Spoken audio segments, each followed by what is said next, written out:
Leurs proches, leurs maisons, leurs emplois, leurs rêves. En un an de génocide, les Palestiniens de Gaza ont quasiment tout perdu.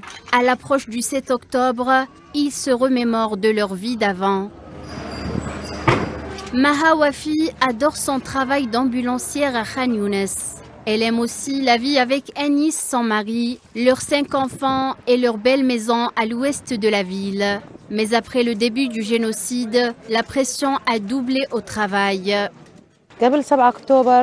Avant le 7 octobre, je pensais que le travail était épuisant et difficile, mais après cette date, on a atteint le summum de la souffrance dans tous les domaines, même au travail. Le nombre de cas de blessures a augmenté et nous voyons des scènes difficiles, comme des bouts de corps, des blessures, des morts, et tout cela pèse négativement sur moi. Depuis l'arrestation de son mari le 2 décembre, la vie familiale est devenue plus difficile pour Maha. Elle fait face à la situation tout en travaillant et en s'occupant seule de ses 5 enfants. On vit tous sous des tentes, il fait chaud, il y a des insectes, on est à l'étroit, les tentes sont les unes sur les autres et en hiver, la pluie nous tombe dessus, ça devient vraiment boueux. Nous souffrons au-delà de ce que vous pouvez imaginer, ma vie avait un sens, mais après le 7 octobre, mes enfants et moi avons perdu le goût de vivre dans tous les sens du terme. Maher Zinou est un autre Palestinien qui travaillait comme fonctionnaire, avec un salaire décent, se débrouillant bien lui et sa femme Fatima. Ils ont élevé leurs 3 enfants dans la ville de Gaza.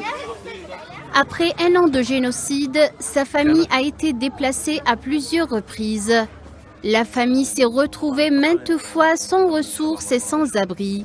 Zino s'est senti impuissant. Lui qui n'avait jamais eu besoin de qui que ce soit.